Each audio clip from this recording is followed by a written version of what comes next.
안녕하세요. 상도선교교회 권바울 목사입니다. 오늘도 말씀과 동행하는 우리 모든 성도님들을 주님의 이름으로 사랑하고 축복합니다. 오늘은 사도행전에 대하여 알아보겠습니다. 사도행전의 저자는 누가복음의 저자였던 의사 누가입니다. 사도행전의 저자 누가는 누가복음에서 예수님이 유대인뿐만 아니라 이방인을 포함한 모든 민족을 구원하시기 위해 이 땅에 오신 분임을 밝혔습니다. 그리고 이 사도행전에서는 예수님의 구원의 복음이 예루살렘과 유대를 중심으로 초대교회를 지나 사마리아와 바울 사도를 중심으로 해서 끝까지 이르러 전파되는 전 과정들을 기록하였습니다. 그래서 사도행전은 신약 성경의 단 하나뿐인 역사서로서 성령 행전이라고 불리기도 합니다. 사도행전의 전편으로 볼 수 있는 누가복음은 예수님의 탄생으로부터 십자가에서 죽으시고 부활하시기까지의 과정을 기록하였습니다. 그리고 사도행전은 이어지는 말씀으로 예수님께서 약속하신 보혜사 성령이 초대교회에 강하게 임재하신 것과 성령의 인도하신 가운데 유대인은 물론 이방인들에게까지 복음이 전파되는 그 과정들을 기술하고 있습니다. 사도행전의 중심 구절은 바로 이것인데요. 바로 예수님이 승천하시기 전 제자들에게 하셨던 말씀입니다.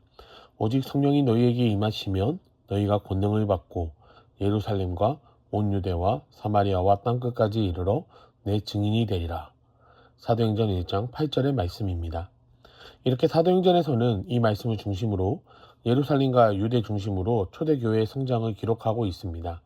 그리고 선교적 과도기로서 이방인의 사도인 바울의 준비와 이방인에게 구원이 있다는 예표로 고넬료 가정의 구원과 선교의 전초기지 역할을 했던 안디옥 교회가 설립됩니다. 그리고 바울 사도의 세 차례 선교 여행과 할렘에서의 복음 변론 및 로마까지의 여정을 상세하게 기록하였습니다.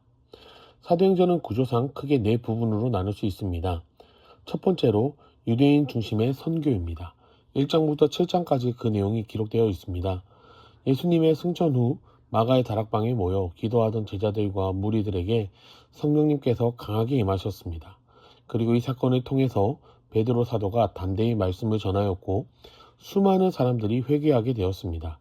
또한 이로 인해 예루살렘에 있는 성도의 수가 많아져 초대교회 공동체를 이루게 되었습니다. 그런데 복음이 전해지고 교회가 부흥할수록 유대인들의 핍박 또한 커져만 갔는데요. 이로 인해 사도들이 투옥되었다가 풀려나기도 하였습니다. 그리고 교회 내부적으로도 많은 문제들이 야기되어 사도들 외에 7명의 집사들이 뽑혔고 그 중에 한 사람인 스데반 집사가 순교하기도 하였습니다. 두 번째로는 선교 전환의 과도기입니다. 8장부터 12장까지 그 내용이 나오게 됩니다. 스데반 집사의 순교 이후에 본격적으로 예루살렘 교회에 대한 박해가 시작되었습니다. 그래서 사도들과 성도들이 시중의 전역으로 흩어지게 되었는데요.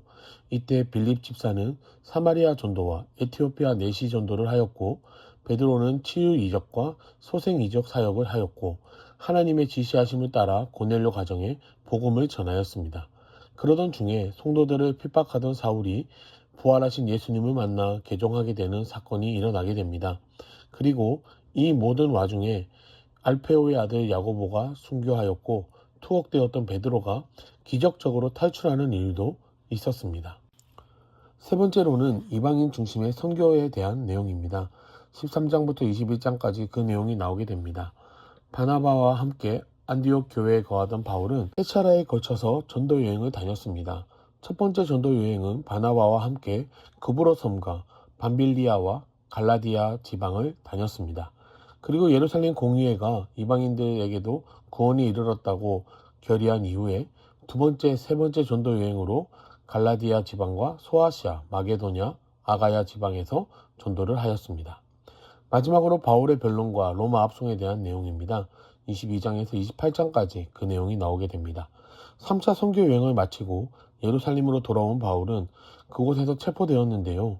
가이사랴에 있던 로마 군영에 2년 투옥되었습니다. 그리고 그곳에서 자신의 로마 시민권 주장에 따라 사에게 상소하여 로마로 향하게 되었습니다. 로마로 출발한 바울 사도 일행은 미항까지는 편안한 여정을 보냈지만 미항에서 로마로 출발한 후에 유라굴로 광풍을 만나 큰 어려움을 겪게 됩니다. 그러나 기적같이 멜리데 섬에 도착한 이후에 그들은 섬 주민들에게 큰 환대를 받았습니다. 그리고 다시 항해해서 무사히 로마에 도착하게 됩니다. 이렇게 바울 사도는 그곳에서 2년간 가택연금 상태에 있으면서 복음을 전하였습니다. 사도행전의 핵심어는 성령과 성장입니다. 사도행전에서 성령님에 대한 언급이 30번 이상 나오게 되며 성령님은 믿는 우리를 인도하시고 보호하시며 위로하실 뿐 아니라 확신과 힘을 주시는 분이심을 이야기합니다. 또한 사도행전은 교회의 수와 지적 능력이 어떻게 성장해 나가는지를 포괄적으로 잘 설명하고 있습니다. 이제 이번 주는 요한복음 9장부터 21장까지 그리고 오늘 함께 보았던 사도행전 1장부터 6장까지의 말씀을 함께 읽도록 하겠습니다. 특별히 사도행전 말씀을 보시며 영혼을 사랑하시는 하나님의 마음을 깨닫는 우리 성도님들 다 되시길 바랍니다. 이번 한 주도 말씀과 함께 승리하시길 바랍니다. 감사드립니다.